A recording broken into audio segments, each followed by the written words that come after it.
It is. I have another gift I'm going to share, but it's some other things in there that you can look at. But I did have a chance to go to inspiration retreats in Oak Island in 2010. Right. And this is one of my favorite pictures of my time with you and the other ladies. So I would like to, so just put my family with your family. Yes. That's with y'all. Oh, I love it. Thank you. They look nice like to my see you, family. too. Yes. They are my family, but they also look like my family. Oh, Jill, this is just the best. Oh my goodness. I was not expecting that at all. What a thrill. Oh. Okay. So, But I'll let you get thank there. you everyone for coming out. Oh. And my mother had a saying. My mother would say, "You never know who it's going to be."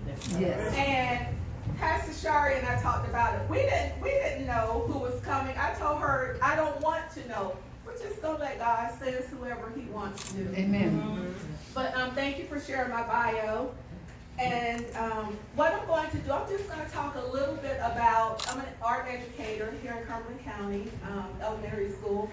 And last year, a friend of mine, Brenda Joyce Johnson, asked me to do a webinar on art and health. So it's kind of, not, I don't want to say taken off, but it's important.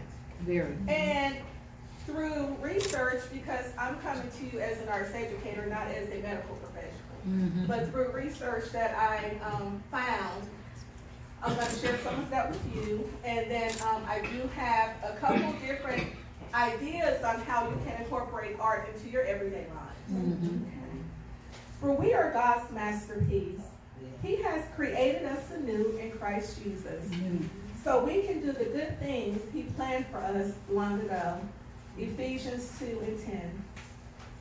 So I kind of shared with you all a little bit about that I'm not coming to you from a medical point, only from art and research. And according to the organization Americans for the Arts, creative art therapists and community artists work in diverse settings across a wide spectrum of populations, assisting people through all stages of life. The use of art in healthcare has been proven to not only benefit patients, but also contain a healthcare cost, also help contain a win-win for everyone. According to Harvard Health Publishing, creative activities can relieve stress, aid communication, and help arrest cognitive decline. And doing art has been linked to improved memory, reasoning, and resilience in healthy older people. Arts, Health, and Wellbeing is another organization. Over recent years, there has been a growing understanding of the impact that taking part in the arts can have on health and well-being. And so the arts is theater, dance, music, drama, visual arts, which is the kind of art educator I am. Engaging in the arts can promote prevention of disease and build well-being. According to Psychology Today, over the last 2 decades, research on the arts, visual, music, movement, drama, literature, creative writing, and humor enhanced health and has increased. Data points to a number of promising trends demonstrating that patients' participation in the arts can reduce use of pain medication, increase compliance with treatments, and shorten the length of stay in hospitals, among other thought-provoking findings. And so these are just a few of the benefits that incorporating art can have on our lives. Many of you, I am very fortunate to say are friends. And I thought about that on my way over here because I've heard people say, in your lifetime, if you've had 2 friends, you're lucky. I don't like that. You know, and I don't know if people want us to feel that, you know, oh, you've got to be careful who you tell things to, but I'm your friend. We've become Amen. family. Yes. Pastor Sharon and I are friends. Roxanne, my godmother is here. Dr. Shari, several other ladies that I've met through Dr. Shari, going back now almost 10 years. And so I like that word friends, you know, even when I feel lonely, I've got friends, you know. So, but I want to show you a couple things that I do, and then I have an activity that we're going to do together. Everybody okay with that? Yes. All right. Does anyone have any questions for me? No. One thing I did want to make sure I talked about was the grieving process. And I know not just my family, there are so many people that are losing loved ones and friends and even children and grandchildren. And it's hard. It's hard. And when my mom first passed, I wrote a little bit more like journaling. And so that in itself is an art form. But when I did this event in August, I wanted to share that giving art can be helpful. All of these different things are things that people gave me. Journals, books, paper. That's something my daughter gave me for Mother's Day that I haven't had a chance to write. My godmother gave this to me for Christmas, I think in 2014. Godmother, raise your hand. And so it's like one of my books I take the, now I do write this. Look at all that godmother. That's right. So I Let me read it. many of us know Hermine Gaden. When my mom passed, she gave me that, one of our church family members. And so all of these different things are really just, I could probably never use them all, but they're gifts and they're pretty. And every now and then I might share them with people, but it was something that people gave me for me. So we can give art. I also wanted to share, some of you might consider becoming an author. I'm a children's book author. All of these books are from friends that live, all but this book. Wow. As you know, I'm going with you. Every one of these books, except that one. This is Dr. Shari's book. Every one of these is written by someone in Fayetteville. Sister Alina Williams, my friend Freddie Wilson, Reverend Smith, Carlton Smith. Dr. Otis McMillan wrote that one, and I won it when we went to the mountains last year, I think. But all of these books, Pastor Sharon Jernigan is a friend of mine, and it was so funny when she walked in. I felt like I was in a movie because Dr. Shari was like, and I was like, we both love her. We're just so glad when she came in. But Pastor Sharon and I met, maybe about a month ago, because God has laid on her to write a book. And so, her daughter used to do my hair, and then through that we became sisters in Christ. So, Pastor Sharon, we're going to have you on here sometime. Every first Sunday. And these are just little books that I use sometimes. I think Sister Satina Streeter, who I call Mama Streeter, one of my church mothers, she gave me that, and one year I had my co-worker sign it at the end of the school year. And so these are just different things that we can give, just to encourage you that maybe some of you might want to write. You and Kathy and I been talking about her book. She's gonna get it out. She's gonna get it out. Amen. Some of you know that I blog. And so this is my blog book. And blogging, how many people are not familiar with blogging? No? Okay. I think I asked you. I want you to blog. And so blogging is really just like, almost like an online journal. And so I try to blog about once a month. My great-grandfather was the founder of our family church back home 105 years ago this year. So in July, I wrote about him and talked about my grandmother, and so I saying it's in my blog. I was at her wedding a few months ago when we went to California a few months ago. So I'm kind of up to my 17th blog, I think.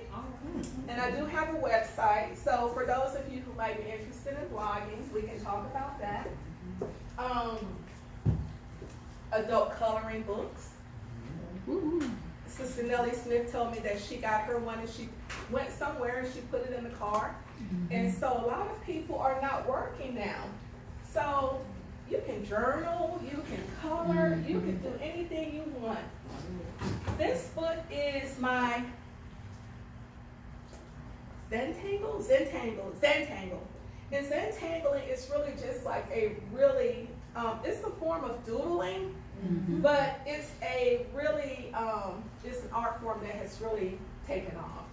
And so this book here just has some ideas if you think you might want to learn how to do Zentangle. And this is just my little book. It's got a few little things in here that I've done, stuff like that. So some of you might want to try that. I've got the little sketchbooks. And these are just different suggestions on how you can easily incorporate art, because even though I read a few suggestions, it can go on and on. It can go on and on. So these are just some of my pens I use every now and then if I'm just sketching or writing. I've got bookmarks all over the place. And so, I don't know if any of you knew Miss Jeannie McLaurin. Well, I had met Miss McLaurin years ago when I was working with the Buds. And she was the Buds over at New Bethel.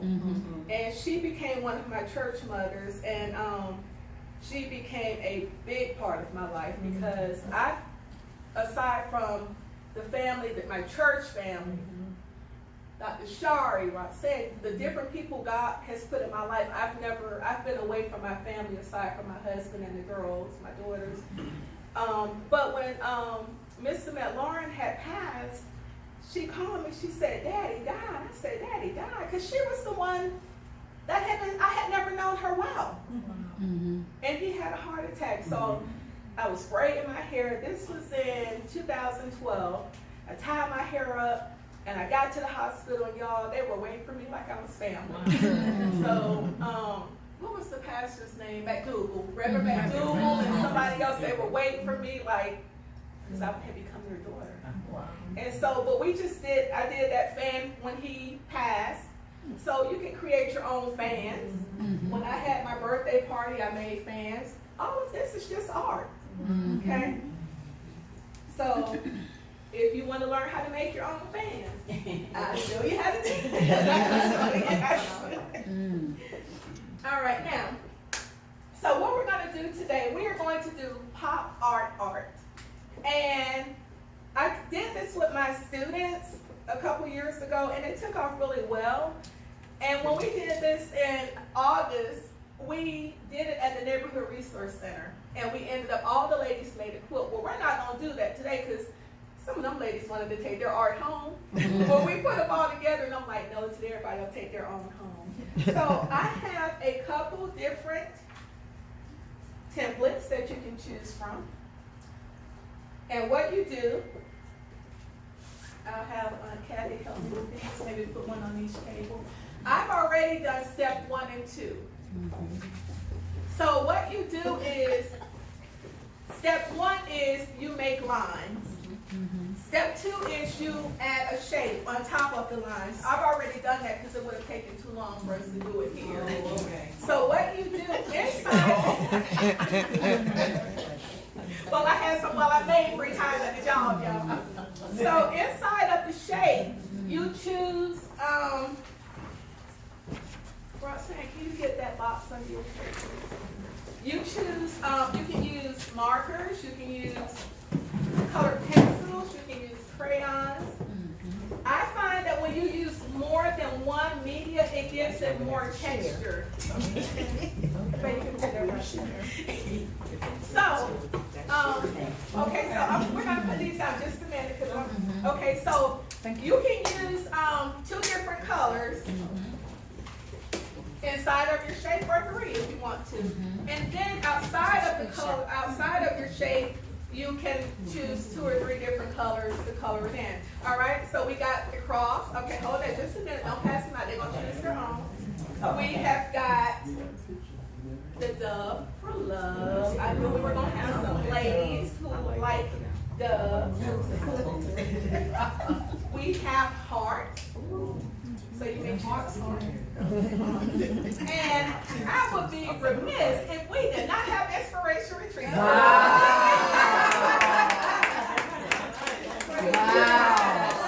Oh, that's nice. All right, so.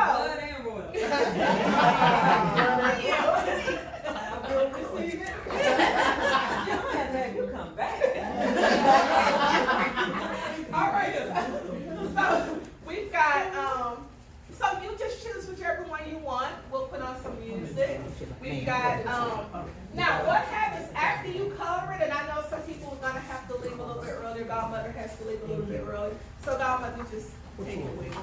But after we color them in, so ladies, after you color them in, then you choose a beautiful color for your background.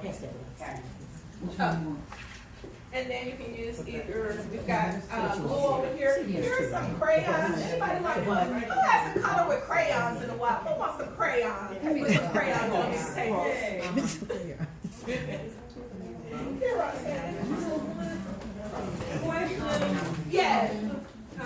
The question is your book available to purchase? What, my children's book?